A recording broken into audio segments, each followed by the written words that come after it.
श्री पंचमुखी हनुमान कवच। ओम अस्य श्री पंचमुख हनुमन् मंत्रस्य ब्रह्मा ऋषि गायत्री छन्दः। पंचमुख विराट हनुमान देवता। ह्रीं बीजं क्रौकीलकं कवचं क्रयस्त्राय फट्टिति दिग्बन्धु। श्रीगरुड उवाच अथ ध्यानं प्रवक्ष्यामि शृणु सर्वाङ्गसुन्दर। यत्कृतं देवदेवेन ध्यानं हनुमत्प्रियम्। पंचकक्रं महाभीमं त्रिपञ्चनयनैर्युतं। बाहुभिर्दशभिर्युक्तं सर्वकामार्थसिद्धिदम्। पूर्वतु वानरं वक्त्रं कोटिसूर्यसम्प्रभम्। दष्ट्राकरालवदनं भ्रुकुटीकुटिलेक्षणम्। अस्यैव दक्षिणं वक्त्रं नारसिंहं महाद्भुतम्। अत्युग्रतेजो वपुष्पं भीषणमं भयनाशनम्। पश्चिमं गारुडं वक्त्रं वक्रतुण्डं महाबलम्। सर्वनागप्रशमनं विषभूतादिकृन्तनम्। उत्तरं सौकरं वक्त्रं कृष्णं दीप्तं नभोपमम्। पातालसिंहवेतालज्वररोगादिकृन्तनम्। ऊर्ध्वं हयाननं घोरं दानवान्तकरं परम्। येन वक्त्रेण विप्रेन्द्रतारकाख्यमं महासुरम्। जघान शरणं तस्यात् सर्वशत्रुहरं परम्। ध्यात्वा पञ्चमुखं रुद्रं हनुमन्तं दयानिधिम्। खड्गं त्रिशूलं खट्वाङ्गं पाशमङ्कुशपर्वतम्। मुष्टिं कौमोदकीं वृक्षं धारयन्तं कमण्डलुम्। भिन्दिपालं ज्ञानमुद्रादशभिर्मुनिपुङ्गवम्। एतान्यायुधजालानि धारयन्तं भजाम्यहम्। प्रेतासनोपविष्टं तं सर्वाभरणं भूषितम्। दिव्यमाल्याम्बरधरं दिव्यगन्धानुलेपनम्। सर्वाश्चर्यमयं देवं हनुमद्विश्वतोमुखम्। पञ्चास्यमच्युतमनेकविचित्रवर्णवक्त्रं शशाङ्कशिखरं कपिराजवर्यम्। पीताम्बरादिमुकुटैरूपशोभिताङ्गं पिङ्गाक्षमाद्यमनिशम्। मनसा स्मरामि मर्कतेशं महोत्राहं सर्वशत्रुहरं परम्। शत्रुं संहर मां रक्ष श्रीमन्नपदमुद्धर। ॐ हरिमर्कटमर्केतमन्त्रमिदं परिलिख्यति वामतले। यदि नश्यति नश्यति शत्रुकुलुं। यदि मुञ्चति वामलता। ॐ हरिमर्कटाय स्वाहा। ॐ नमो भगवते पंचवदनाय पूर्वकपिमुखाय सकलशत्रुसंहारकाय स्वाहा। ॐ नमो भगवते पंचवदनाय दक्षिणमुखाय करालवदनाय नरसिंहाय सकलभूतप्रमथनाय स्वाहा। ॐ नमो भगवते पञ्चवदनाय पश्चिममुखाय गरुडाननाय सकलविषहराय स्वाहा ॐ नमो भगवते पञ्चवदनाय उत्तरमुखाय आदिवराहाय सकलसम्पत्कराय स्वाहा ॐ नमो भगवते पञ्चवदनाय पूर्वमुखाय यग्रीवाय सकलजनवशकराय स्वाहा अस्य श्री पंचमुखी हनुमत्कवचस्तोत्रमन्त्रस्य श्रीरामचन्द्र ऋषिरनुष्टुपच्छन्द श्रीसीतारामचन्द्रो देवता हनुमानते बीजं वायुदेवता इति शक्तिः श्रीरामचन्द्रावर प्रसादसिद्धर्थे जपे विनियोगः इति ऋष्यादिकं विन्यसे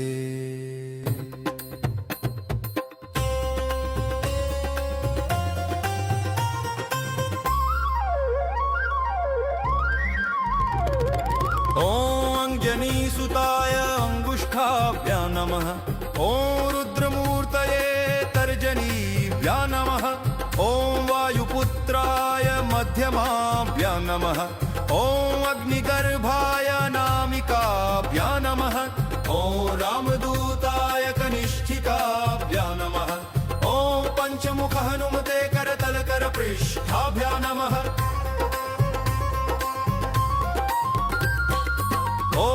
अंजनीसुताय हृदयाय नमः ॐ रुद्रमूर्तये शिरसे स्वाहा ॐ वायुपुत्राय शिखायै षट् ॐ अग्निगर्भाय कवचाय हुम्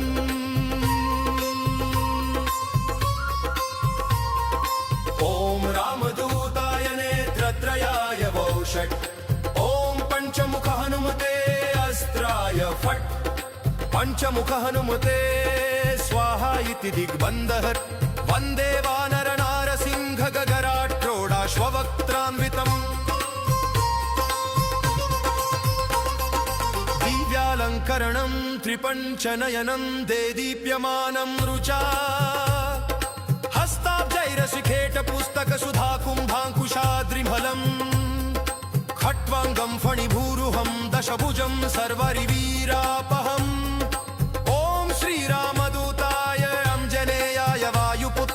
महाबलपराक्रमाय सीता दुःख निवारणाय लंका दहनं कारणाय महाबल प्रचंडाय फाल्गुण सखाय कोलाहल सकल ब्रह्मांड विश्वरूपाय सप्त समुद्र निर्लंघनाय पिंगलननाय अमित विक्रमाय सूर्यबिंब फल सेवनाय दुष्ट निवारणाय दृष्टि निरालंकृताय संजीविनी संजीवितांगद लक्ष्मण महाकपि सैन्य प्राणदाय दशकंठरिध्वंसनाय रामेष्टाय महाफाल्गुन सखाय सीता सहित रामवर प्रदाय शतप्रयोगागम पंचमुख वीर हनुमन् मंत्र जपे विनियोगः ॐ हरिमर्कटमर्कटाय बम बम बम बम बम वो षट् स्वाहा ॐ हरिमर्कटमर्कटाय बम बम बम बम बम वो षट् स्वाहा ॐ हरिमर्कटमर्कटाय खें खें खें खें खे मारनाय स्वाहा हरिमर्कटमर्कटाय लुलु लुलु लुलु आकर्षित सकल संपत्कराय स्वाहा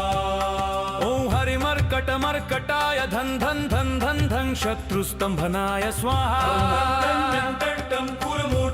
पंचमुख वीर हनुमते पर्यंत्र परतंत्रोच्चाटनाय स्वाहा ॐ गं गं गं गं चं झं झं झं गं ठं डं ढणं तं थं धं दं पं फं भं भं यं रलं वं शं शं समं लं क्षं स्वाहा इति दिग्बन्धः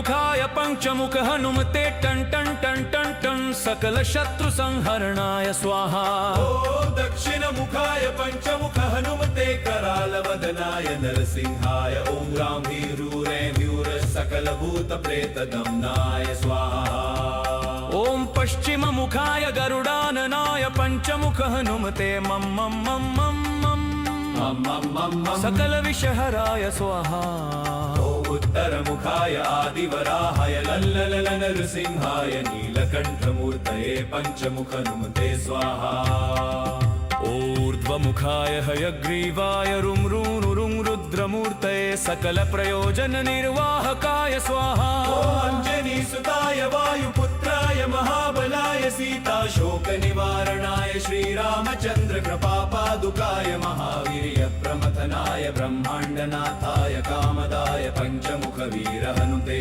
स्वाहा भूत प्रेत पिशाच ब्रह्म राक्षस शाकिनी डाकिन्यन्तरिक्षग्रह परयन्त्र परतन त्रोचटनाय स्वाहा सकल प्रयोजन निर्वाहकाय पञ्चमुख वीर हनुमते श्रीरामचन्द्र वर प्रसादाय जं जं जं जं स्वाहा इदं कवचं पठित्वा तु महाकवचं पठेन्नरः एकवारं जपेत् स्तोत्रं सर्वशत्रुनिवारणं द्विवारं तु पठेन्नित्यं पुत्रपौत्र प्रवर्धनं त्रिवारं च पठेन्नित्यं सर्वसम्पत्करं शुभम् चत्वरं पठेन्नित्यं सर्वरोगनिवारणं पञ्चवारं पठेन्नित्यं सर्वलोकवशङ्करम् षडारं च पठेन्नित्यं सर्वदेववशङ्करं सप्तवारं पठेन्नित्यं सर्वसौभाग्यदायकम् अष्टवारं पठेन्नित्यमिष्टकामार्थसिद्धिदं नववारं पठेन्नित्यं राजभोगमवाप्नुयात् दशवारं पठेन्नित्यं त्रैलोक्यज्ञानदर्शनम् रुद्रारतिं पठेन्नित्यं सर्वसिद्धिर्भवेद्ध्रुवम् रुद्रारतिं पठेन्नित्यं सर्वसिद्धिर्भवेद्ध्रुवम् निर्बलो रोगयुक्तश्च महायाध्यादिपीडितः कवचस्मरणेनैव महाबलमवाप्नुयात् इति सुदर्शनसंहितायां श्रीरामचन्द्र सीता प्रोक्तं श्रीपञ्चमुख हनुमत्कवचम् श्रीपञ्चमुखी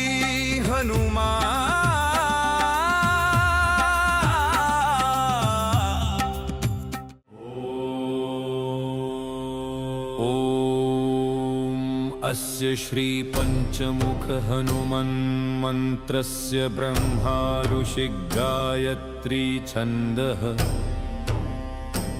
पञ्चमुख विराट हनुमान देवता ह्रीं बीजं क्रौकीलकं कवचं क्रयस्त्राय फट्टिति दिग्बन्धु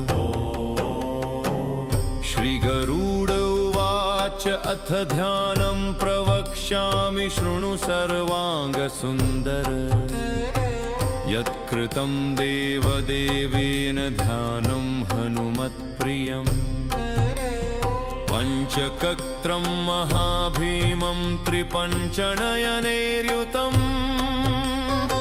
बाहुभिर्दशभिर्युक्तं सर्वकामार्थसिद्धिदम्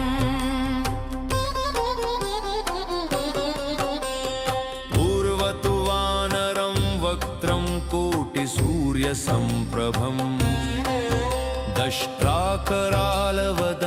भ्रुकुटीकुटिलेक्षणम् अस्यैव दक्षिणं वक्त्रं नारसिंहं महाद्भुतम् अत्युग्रतेजो वपुष्पं भीषणमं भयनाशनम् पश्चिमं गारुडं वक्त्रं वक्रतुण्डं महाबलम् सर्वनागप्रशमनं विषभूतादिकृन्तनम् उत्तरं सौकरं वक्त्रं कृष्णं दीप्तं नभोपमम्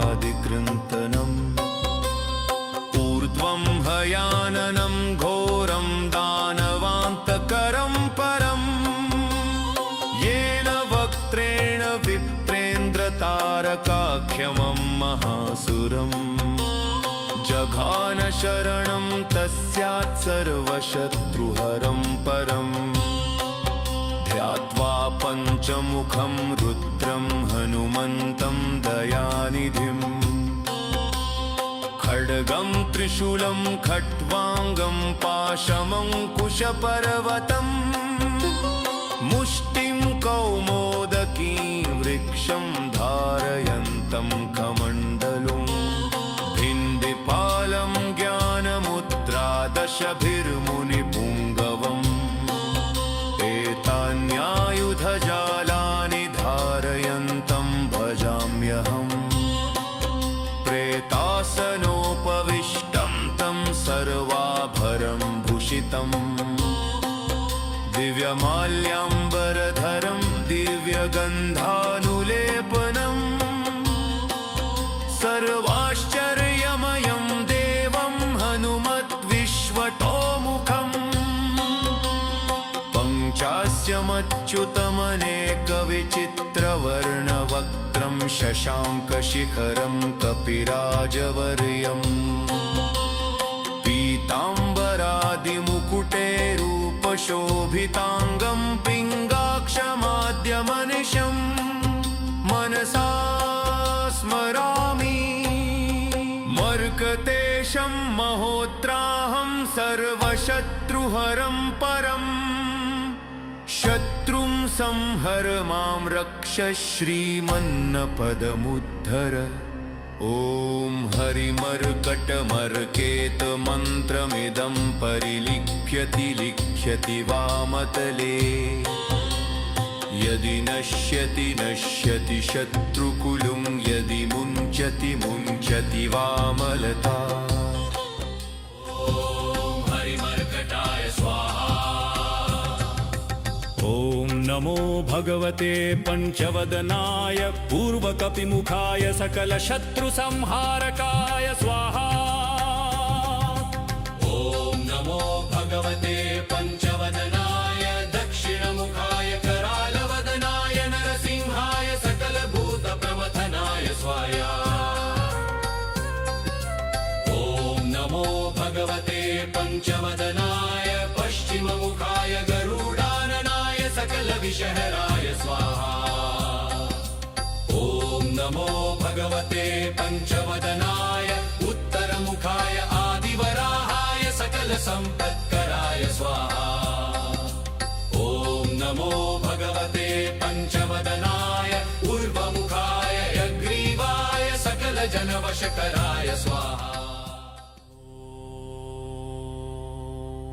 अस्य श्री पञ्चमुखी हनुमत्कवचस्तोत्रमन्त्रस्य श्रीरामचन्द्र ऋषिरनुष्टुपच्छन्द श्रीसीतारामचन्द्रो देवता हनुमानति बीजं वायुदेवता इति शक्तिः श्रीरामचन्द्रावर प्रसादसिद्ध्यर्थे जपे विनियोगः इति ऋष्यादिकं विन्यसे।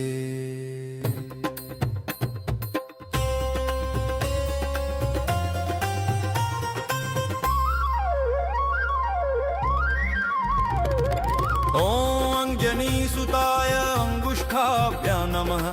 ॐ रुद्रमूर्तये तर्जनीभ्यां नमः। ॐ वायुपुत्राय मध्यमाभ्यां नमः। ॐ अग्निगर्भाय नामिकाभ्यां नमः।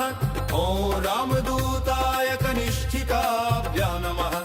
ॐ पञ्चमुख हनुमते करतलकरपृष्ठाभ्यां नमः। ॐ अञ्जनीसुताय हृदयाय नमः। ॐ रुद्रमूर्तये शिरसे स्वाहा। ॐ वायुपुत्राय शिखायैव षट्। ॐ अग्निगर्भाय कवचाय हुम्।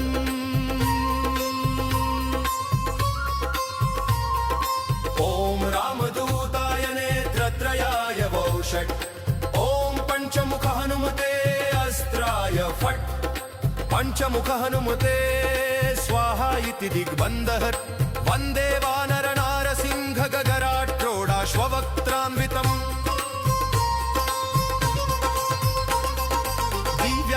त्रिवर्णं त्रिपञ्चनयनं देदीप्यमानं रुचा हस्ताब्जैरशिखेटपुस्तकसुधाकुम्भाङ्कुशाद्रिफलम् खट्वाङ्गं फणिभूरुहं दशभुजं सर्वरिवीरापहम् ॐ श्रीरामदूताय अंजनेयाय वायुपुत्राय महाबलपराक्रमाय सीतादुःखनिवारणाय लङ्कादहनङ्कारणाय महाबलप्रचण्डाय फाल्गुणसखाय कोलाहलसकलब्रह्माण्ड विश्वरूपाय सप्तसमुद्रनिर्लङ्घनाय पिङ्गलननाय अमितविक्रमाय सूर्यबिम्बफलसेवनाय दुष्टनिवारणाय दृष्टिनिरालङ्कृताय सञ्जीविनी सञ्जीविताङ्गदलक्ष्मणमहाकपिसैन्यप्राणदाय दशकण्ठविध्वंसनाय रामेष्टाय महाफाल्गुनसखाय सीतासहितरामवरप्रदाय शतप्रयोगागमपञ्चमुखवीर हनुमन्मन्त्रजपे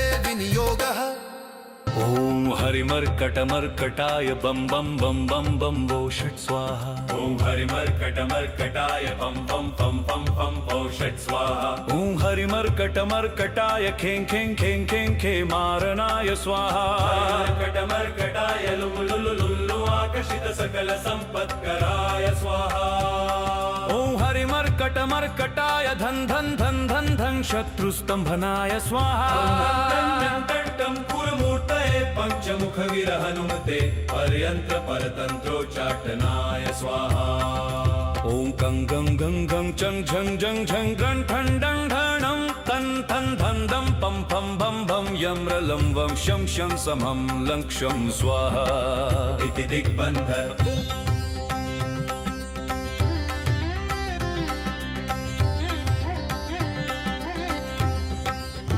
ॐ पूर्वकपिमुखाय पञ्चमुख हनुमते टं टं टं टं टं सकल शत्रु संहरणाय स्वाहा ॐ दक्षिणमुखाय पंचमुख हनुमते करालवदनाय नरसिंहाय ॐ रामवीरूरेण्यूर सकल भूत प्रेत दम्नाय स्वाहा ॐ पश्चिममुखाय गरुडाननाय पञ्चमुख हनुमते मम मम मम मम मम सकल विषहराय स्वाहा ॐ उत्तरमुखाय आदिवराहाय लल्ललन नरसिंहाय नीलकण्ठमूर्तये पञ्चमुख हनुमते स्वाहा ऊर्ध्वमुखाय हयग्रीवाय रुं रुं रुं रुद्रमूर्तये सकल प्रयोजन निर्वाहकाय स्वाहा अंजनीसुताय वायुपुत्राय महाबलाय सीता शोक निवारणाय श्रीरामचंद्र कृपापादुकाय महावीर्य प्रमथनाय ब्रह्माण्डनाथाय कामदाय पञ्चमुख वीर हनुते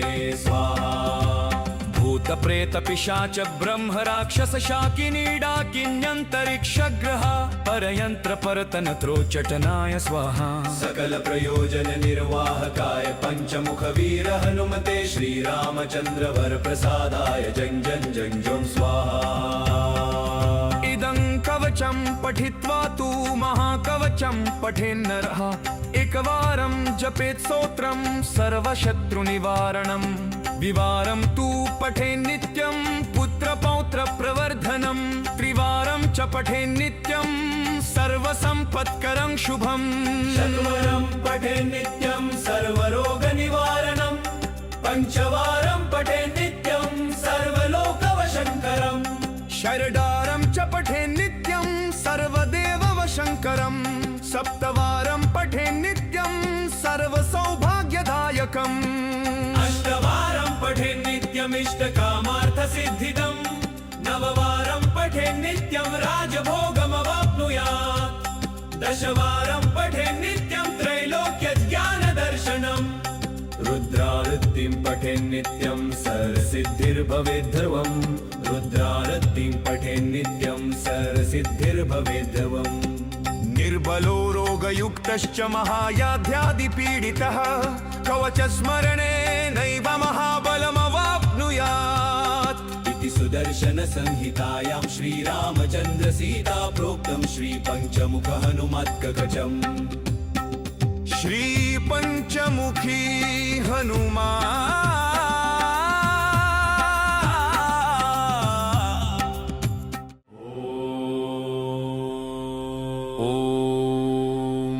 अस्य श्री पंचमुख हनुमन्मन्त्रस्य ब्रह्मा ऋषि गायत्री छन्दः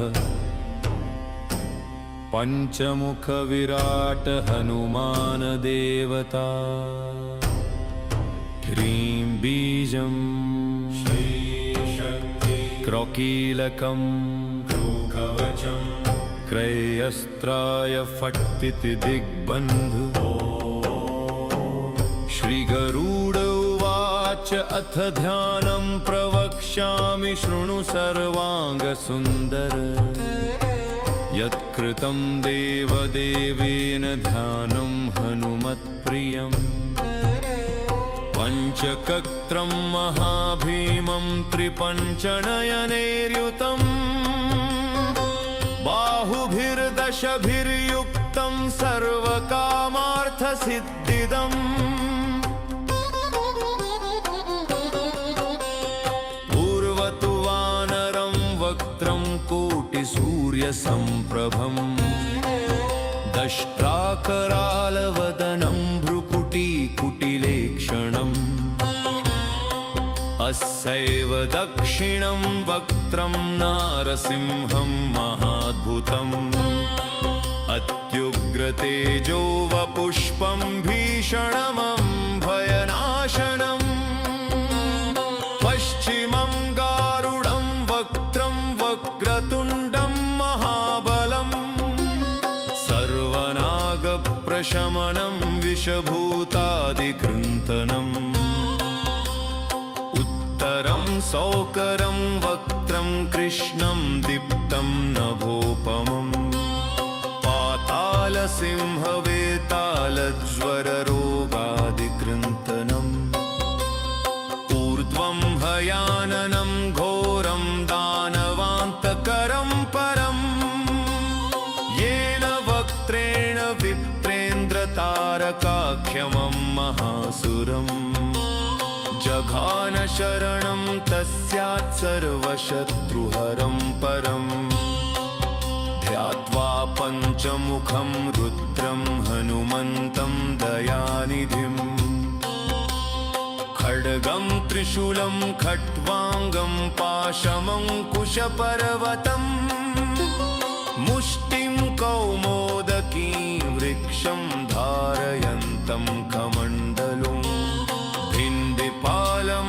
ज्ञानमुद्रादशभिर्मुनिपुङ्गवम् एतान्यायुधजालानि धारयन्तं भजाम्यहम् प्रेतासनोपविष्टं तं सर्वाभरणं भूषितम् दिव्यमाल्याम्बरधरं दिव्यगन्धानुलेपनम् सर्वाश्चर्यमयं देवं हनुमद्विश्वतोमुखम् पञ्चास्यमच्युतमनेकविचित्रवर्णवक्त्रं शशाङ्कशिखरं कपिराजवर्यम् पीताम्बरादिमुकुटैरूपशोभिताङ्गं पिङ्गाक्षमाद्यमनिशम् मनसा स्मरामि मर्कतेशं महोत्राहं सर्वशत्रुहरं परम् शत्रुं संहर मां रक्ष श्रीमन्नपदमुद्धर ॐ हरिमर्कटमर्केतमन्त्रमिदं परिलिख्यति लिख्यति वामतले यदि नश्यति नश्यति शत्रुकुलुं यदि मुञ्चति मुञ्चति वामलता हरिमर्कटाय स्वाहा। ॐ नमो भगवते पञ्चवदनाय पूर्वकपिमुखाय सकलशत्रुसंहारकाय स्वाहा। ॐ नमो भगवते पञ्चवदनाय दक्षिणमुखाय करालवदनाय नरसिंहाय सकलभूतप्रमथनाय स्वाहा। ॐ नमो भगवते पञ्चवदनाय पश्चिममुखाय गरुडाननाय सकलविषहराय स्वाहा। ॐ नमो भगवते भगवते पञ्चवदनाय उत्तरमुखाय आदिवराहाय सकलसम्पत्कराय स्वाहा ॐ नमो भगवते पञ्चवदनाय ऊर्ध्वमुखाय यग्रीवाय सकलजनवशकराय स्वाहा अस्य श्री पञ्चमुखी हनुमत्कवचस्तोत्रमन्त्रस्य श्रीरामचन्द्र ऋषिरनुष्टुपच्छन्द श्रीसीतारामचन्द्रो देवता हनुमानते बीजं वायुदेवता इति शक्तिः श्रीरामचन्द्रावर प्रसादसिद्धर्थे जपे विनियोगः इति ऋष्यादिकं विन्यसे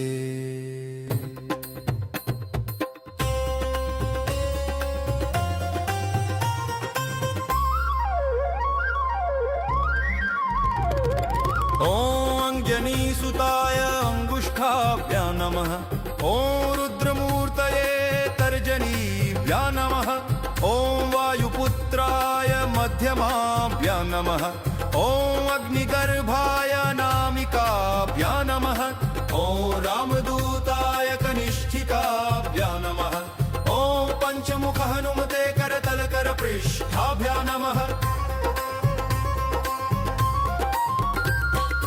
ॐ अंजनीसुताय हृदयाय नमः ॐ रुद्रमूर्तये शिरसे स्वाहा ॐ वायुपुत्राय शिखायैव षट् ॐ अग्निगर्भाय कवचाय हुम्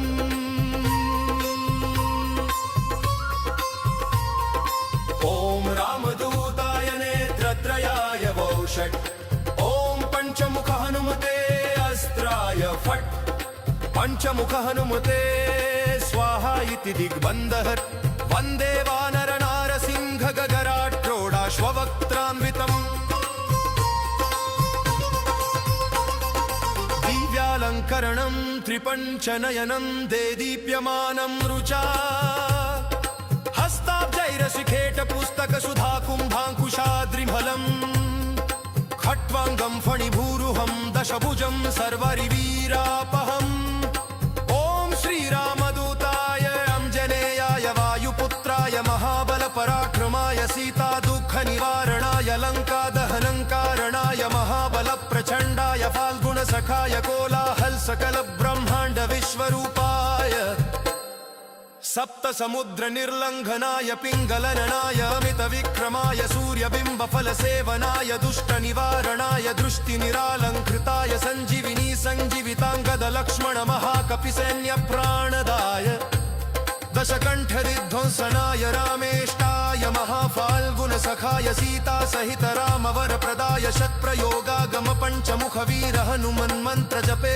विनियोगः ॐ हरिमर्कटमर्कटाय बम बम बम बम बम वो षट् स्वाहा ॐ हरिमर्कटमर्कटाय पं पं पं पं पं पौ षट् स्वाहा ॐ हरिमर्कटमर्कटाय खें खें खें खें खे मारणाय स्वाहा मर्कटमर्कटाय लुलुलुलुलु आकर्षित सकल सम्पत्कराय स्वाहा ॐ हरिमर्कटमर्कटाय धन धन धन धन धन शत्रुस्तंभनाय स्वाहा कुरमूर्तये पञ्चमुखवीर हनुमते पर्यन्त्र परतन्त्रोच्चाटनाय स्वाहा ॐ गं गं गं गं चं झं झं झं गं ठं डं ढणं तं थं धं दं पं फं भं भं यं रलं वं शं शं समं लं क्षं स्वाहा इति दिग्बन्धः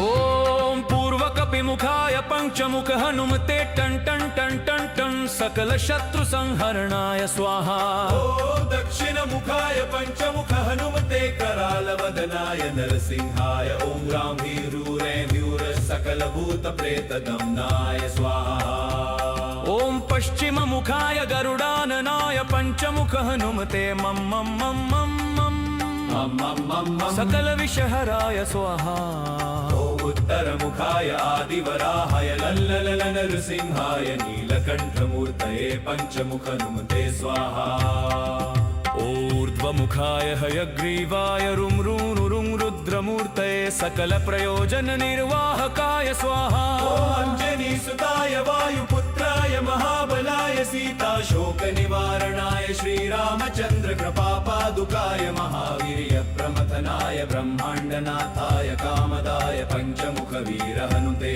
स्वाहा भूतप्रेतपिशाच ब्रह्म राक्षस शाकिनी डाकिन्यन्तरिक्षग्रह परयन्त्र परतनत्रोच्चटनाय स्वाहा सकल प्रयोजन निर्वाहकाय पञ्चमुख वीर हनुमते श्रीरामचन्द्र वरप्रसादाय जं जं जं जं स्वाहा इदं कवचं पठित्वा तु महाकवचं पठेन्नरः एकवारं जपेत् स्तोत्रं सर्वशत्रुनिवारणम् द्विवारं तु पठेन्नित्यं पुत्रपौत्रप्रवर्धनं त्रिवारं च पठेन्नित्यं सर्वसम्पत्करं शुभम् चत्वरं पठेन्नित्यं सर्वरोगनिवारणं पञ्चवारं पठेन्नित्यं सर्वलोकवशङ्करम् षडारं च पठेन्नित्यं सर्वदेववशङ्करं सप्तवारं पठेन्नित्यं सर्वसौभाग्यदायकम् अष्टवारं पठेन्नित्यमिष्टकामार्थसिद्धिदम् नववारं पठेन्नित्यं राजभोगमवाप्नुयात् दशवारं पठेन्नित्यं त्रैलोक्यज्ञानदर्शनम् रुद्रारतिं पठेन्नित्यं सर्वसिद्धिर्भवेद्ध्रुवम् रुद्रारतिं पठेन्नित्यं सर्वसिद्धिर्भवेद्ध्रुवम् निर्बलो रोगयुक्तश्च महायाध्यादिपीडितः कवचस्मरणेनैव महाबलमवाप्नुयात् इति सुदर्शन संहितायां श्रीरामचन्द्र सीता प्रोक्तं श्रीपञ्चमुख हनुमत्कवचम् श्रीपञ्चमुखी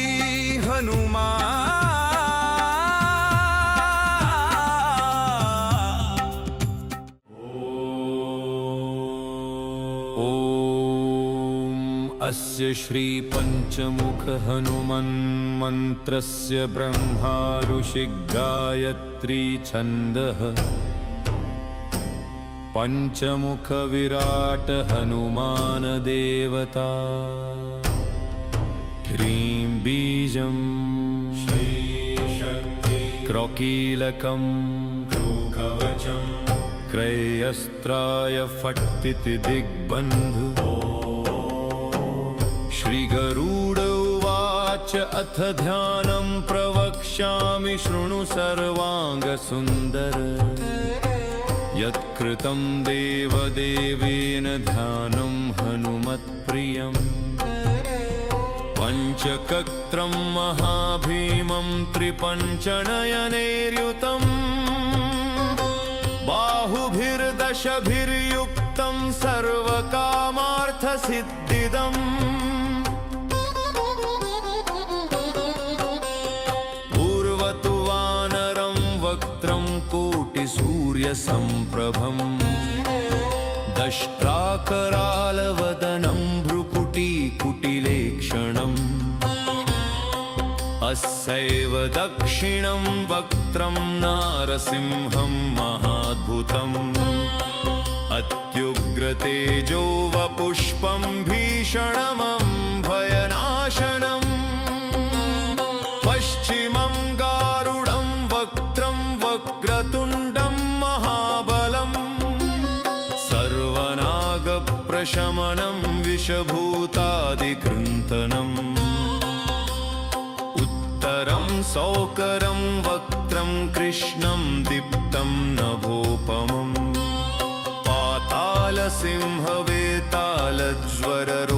पातालसिंहवेतालज्वररोगादिकृन्तनम् ऊर्ध्वं हयाननं घोरं दानवान्तकरं परम् येन वक्त्रेण विप्रेन्द्रतारकाख्यमं महासुरम् जघान शरणं तस्यात् सर्वशत्रुहरं परम् ध्यात्वा पञ्चमुखं रुद्रं हनुमन्तं दयानिधिम् खड्गं त्रिशूलं खट्वाङ्गं पाशमङ्कुशपर्वतम् मुष्टिं कौमोदकीं वृक्षं धारयन्तं कमण्डलुं भिन्दिपालं ज्ञानमुद्रादशभिर्मुनिपुङ्गवम् एतान्यायुधजालानि धारयन्तं भजाम्यहम् प्रेतासनोपविष्टं तं सर्वाभरणं भूषितम् दिव्यमाल्याम्बरधरं दिव्यगन्धानुलेपनम् सर्वाश्चर्यमयं देवं हनुमद्विश्वतोमुखम् पञ्चास्यमच्युतमनेकविचित्रवर्णवक्त्रं शशाङ्कशिखरं कपिराजवर्यम्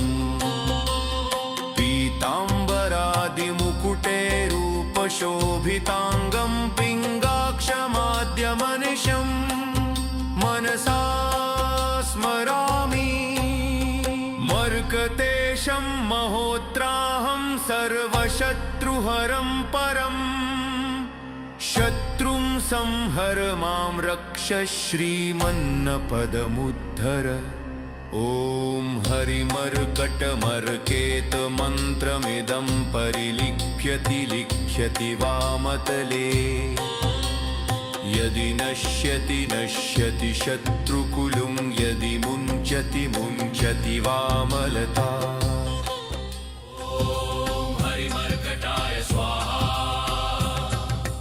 ॐ नमो भगवते पञ्चवदनाय पूर्वकपिमुखाय सकलशत्रुसंहारकाय स्वाहा।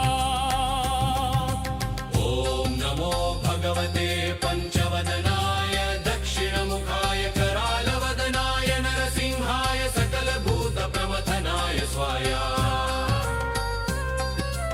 ॐ नमो भगवते पञ्चवदनाय पश्चिममुखाय गरुडाननाय सकलविषहराय स्वाहा। ॐ नमो भगवते पञ्चवदनाय उत्तरमुखाय आदिवराहाय सकलसम्पत्कराय स्वाहा। ॐ नमो भगवते पञ्चवदनाय ऊर्ध्वमुखाय यग्रीवाय सकलजनवशकराय स्वाहा। अस्य श्री पञ्चमुखी हनुमत्कवचस्तोत्रमन्त्रस्य श्रीरामचन्द्र ऋषिरनुष्टुपच्छन्द श्रीसीतारामचन्द्रो देवता हनुमानते बीजं वायुदेवता इति शक्तिः श्रीरामचन्द्रावर प्रसादसिद्धर्थे जपे विनियोगः इति ऋष्यादिकं विन्यसे।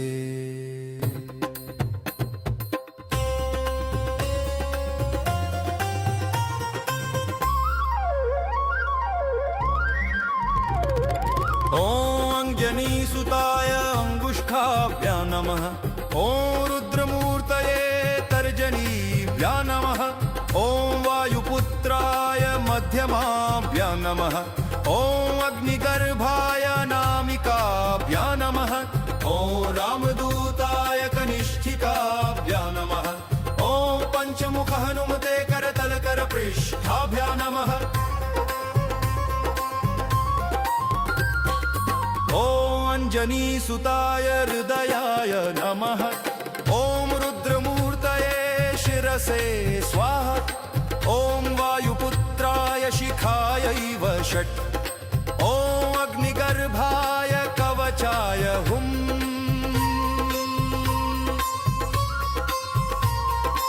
ॐ रामदूताय नेत्रत्रयाय वौ षट्। ॐ पञ्चमुख हनुमते अस्त्राय फट्। पञ्चमुख हनुमते स्वाहा इति दिग्बन्धः। वन्दे वानर नारसिंह गगराट्रोडाश्ववक्त्रान्वितम्।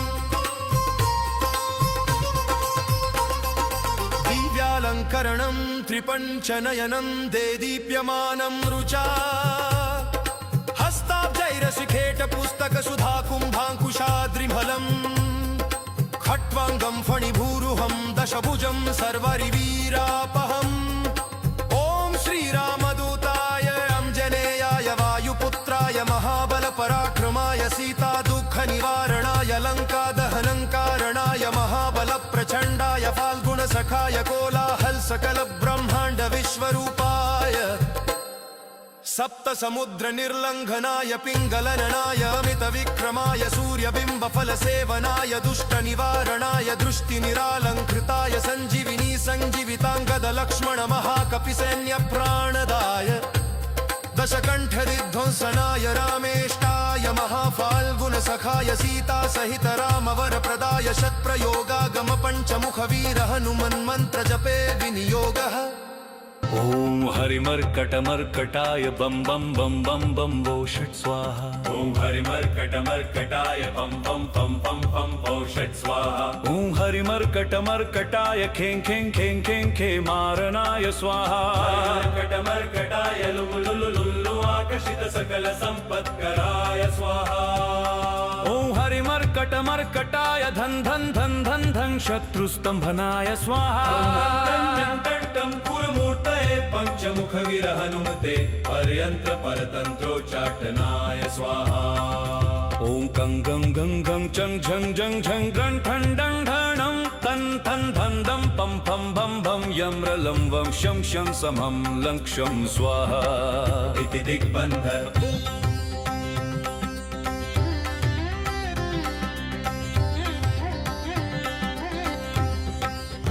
ॐ पूर्वकपिमुखाय पञ्चमुख हनुमते टं टं टं टं टं सकल शत्रु संहरणाय स्वाहा ॐ दक्षिणमुखाय पंचमुख हनुमते करालवदनाय नरसिंहाय ॐ रामवीरूरैर्यूर सकल भूत प्रेत दम्नाय स्वाहा ॐ पश्चिममुखाय गरुडाननाय पञ्चमुख हनुमते मम मम मम मम मम सकल विषहराय स्वाहा उत्तरमुखाय आदिवराहाय लल्लल नरसिंहाय नीलकण्ठमूर्तये पञ्चमुख हनुमते स्वाहा ऊर्ध्वमुखाय हयग्रीवाय रुं रुं रुद्रमूर्तये सकल प्रयोजन निर्वाहकाय स्वाहा अंजनीसुताय वायुपुत्राय महाबलाय सीता शोक निवारणाय श्रीरामचंद्र कृपापादुकाय महावीर्य प्रमथनाय ब्रह्माण्डनाथाय कामदाय पञ्चमुख वीर हनुते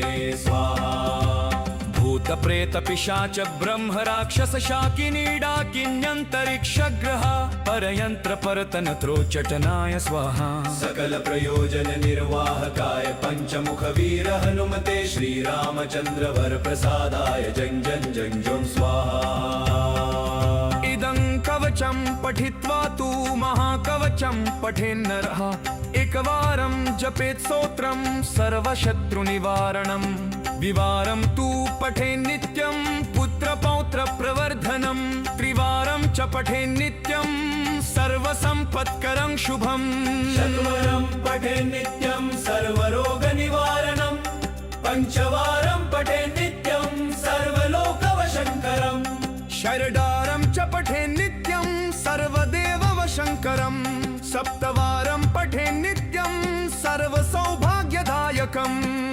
अष्टवारं पठेन्नित्यमिष्टकामार्थसिद्धिदम् नववारं पठेन्नित्यं राजभोगमवाप्नुयात् दशवारं पठेन्नित्यं त्रैलोक्यज्ञानदर्शनम् रुद्रारतिं पठेन्नित्यं सर्वसिद्धिर्भवेद्धवम् रुद्रारतिं पठेन्नित्यं सर्वसिद्धिर्भवेद्धवम् निर्बलो रोगयुक्तश्च महायाध्यादिपीडितः कवचस्मरणे नैव महाबलमवाप्नुयात् इति सुदर्शन संहितायां श्रीरामचन्द्र सीता प्रोक्तं श्रीपञ्चमुख हनुमत्कवचम् श्रीपञ्चमुखी हनुमान्